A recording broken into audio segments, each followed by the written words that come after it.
Şimdi hazır mıyız? Sen istedin, sen istedin. Ayrılmayı sen istedin. Beni aşka köleledin. Gençliğimde bir haller. Sen istedin, sen istedin. Ayrılmayı sen istedin. Beni aşka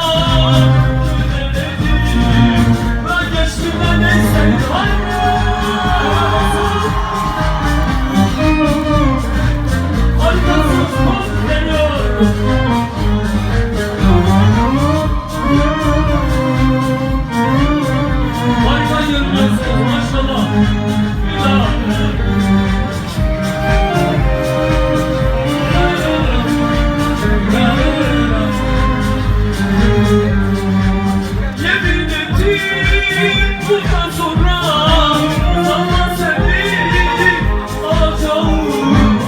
Yemin ettim bundan sonra sana seni seveceğim.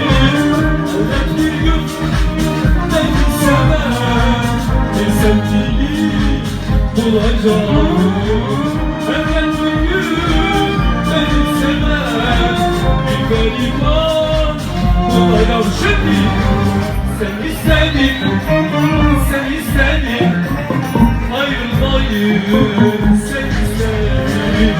Beni aşka köleledin. Gençliğimden ne istedin? Sen istedin, sen istedin. Ayrılmayı sen istedin. Beni aşka köleledin.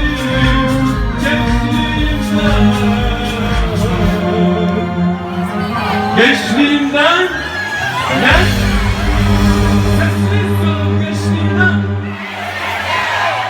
Bir daha alacağız, kameraman çeksin. Ulan gençliğimden helal olsun, alkışlar. Gençliğimden ne istedin lan? Bir tane. Doğru mu? Bir tane.